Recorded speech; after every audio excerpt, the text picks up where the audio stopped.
Esa sí me hubiera gustado. Claro, si volvieran a hacer profesión de vago, usted no hace nada. Usted llega al estudio, a las 8 de la mañana lo maquillan, molesto, pero en fin, me pagan bien, lo dejo. Luego me siento, llega el director, me dice, está un gran plano. Usted diga, no, por el momento no voy al baile. A ver, cámara, por el momento no voy al baile. Un gesto, demasiado gesto. Dígalo usted sin gestos, segunda toma. Por el momento no voy al baile. Demasiado actuado, tercera toma. Por el momento no voy al baile. Bien, es lo más fácil del mundo. Lo más fácil del mundo, ¿verdad?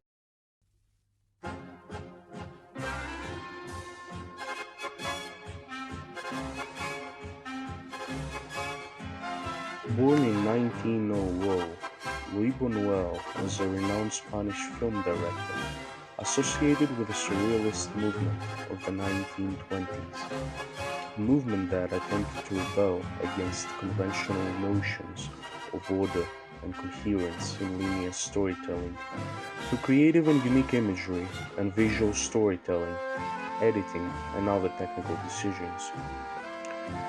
Though the movement was blossoming at the time, its peak in success and overall growth in filmmaking can mostly be found in the rise of neorealism, where surrealism ceases to be an attribute restrained in short film media and starts being part of feature-length films.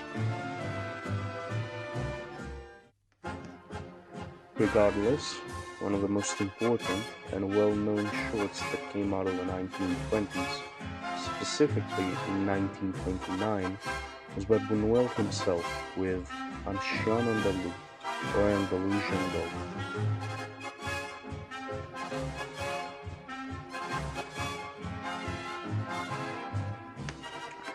The imagery, creative, shocking, and at times even revolting, reflects the surrealist obsession of the time towards sex, religion, and the Freudian unconscious.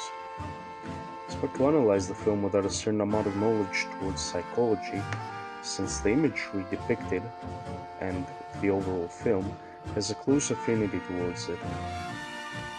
In a more arbitrary and general sense, however, the film tackles with the concept of dreams, or for some nightmares.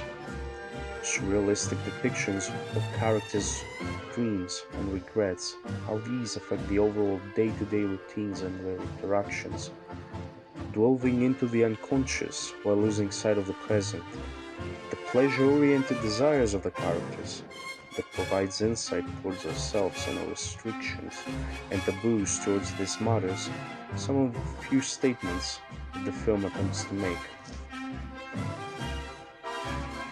The dream ceases to be considered a void, a mere hole in consciousness, and is understood as the other pole, more or less latent, or not completely explicit, of mental activity. Similar to a fetish, parts of the imagery signify the past trauma that is no longer present. It's noteworthy that surrealistic imagery often depicts amputation or traction of the body, which is always represented as absent. This is because the trauma has already occurred in a body that is already a representation. A very notable observation is in regards to its effects on feminism. Although the movie may feature scenes that objectify and demean or threat women, it is interesting to note that these very scenes played a pivotal role in empowering female surrealists of the time to embrace their sexuality and assert their rightful position within the movement.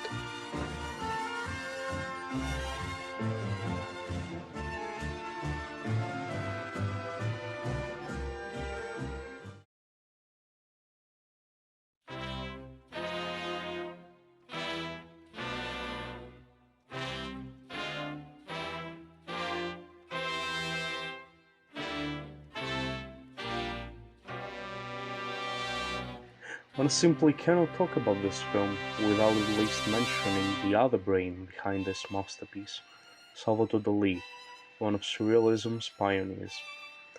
Dali possessed a deep understanding of Freudian concepts regarding the manifestation of sexual repression in the guise of dreams and hallucinations. His admiration for the surrealists' endeavors to embody these dreamscapes on the canvas was enough reason to join the movement.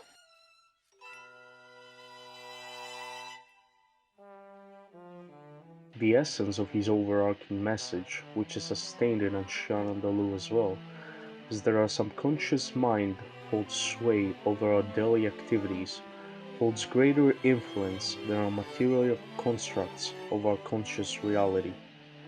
One of his widely acclaimed masterpieces, The Persistence of Memory, Dalí depicts a world where time is immaterial and human-made objects, including watches, are fleeting in nature. In Ancien Andalou, though quite uncertain the extent of the artist's contribution, Dalí's indirect influence is more than clear.